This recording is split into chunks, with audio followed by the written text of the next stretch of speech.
জুলাই আগস্টের মানবতা বিরোধী অপরাধে এখন পর্যন্ত 509টি অভিযোগ আন্তর্জাতিক অপরাধ ট্রাইব্যুনালে নথিভুক্ত হয়েছে। এর মধ্যে শেখ হাসিনার একটি সহ 6 মামলার বিচার শেষ হয়েছে। 3টির বিচার শেষ পর্যায়ে। চিফ প্রসিকিউটর জানান, জুলাই সংশ্লিষ্ট সব মামলার তদন্ত ও বিচার 1 বছরের মধ্যে শেষ করার লক্ষ্যে কাজ চলছে।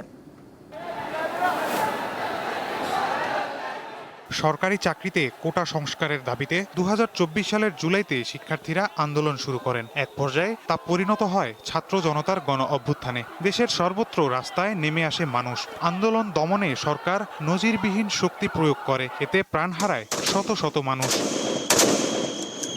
5 আগস্ট পতন হয় শেখ হাসিনা সরকারের। এরপর শান্তিতে নোবেলজয়ী অধ্যাপক ডক্টর ইউনূসের নেতৃত্বে গঠন করা হয় অন্তর্বর্তী সরকার। তখনই দাবি ওঠে জুলাই আগস্ট হত্যাকাণ্ডের বিচারের। এর পরিপ্রেক্ষিতেই পুনর্গঠন করা হয় আন্তর্জাতিক অপরাধ ট্রাইব্যুনাল। জুলাইয়ের মানবতাবিরোধী অপরাধের এক মামলায় এরই মধ্যে শেখ হাসিনা ও তার সরকারের স্বরাষ্ট্রমন্ত্রী আসাদুজ্জামান খান কামালের মৃত্যুদণ্ডের রায় হয়েছে। আরও কয়েকটির বিচার শেষ দিকে।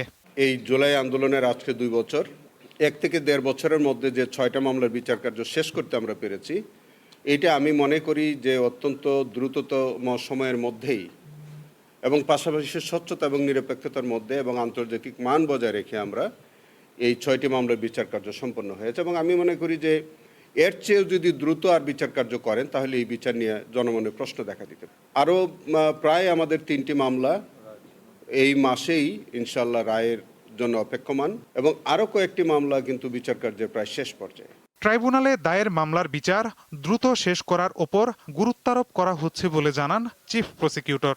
সবচেয়ে প্রায়োরিটি দিয়েছি যে জুলাই আন্দোলনে যারা শহীদ হয়েছেন, যারা আহত হয়েছেন, পঙ্গুত্ব বরণ করেছেন, এই জুলাইয়ের মামলাগুলো খুব দ্রুততার সাথে আমরা ইনভেস্টিগেশন শেষ করে আমরা সম্ভাব্য আগামী 1 বছরের মধ্যে যাতে অন্তত জুলাইয়ের সমস্ত বিচার আমরা শেষ করতে পারি, সেই বিষয়ে আমরা একটা কমিটমেন্ট নিয়ে আমরা ইনভেস্টিগেশন এবং বিচার কার্যে আমরা কাজ করে যাচ্ছি।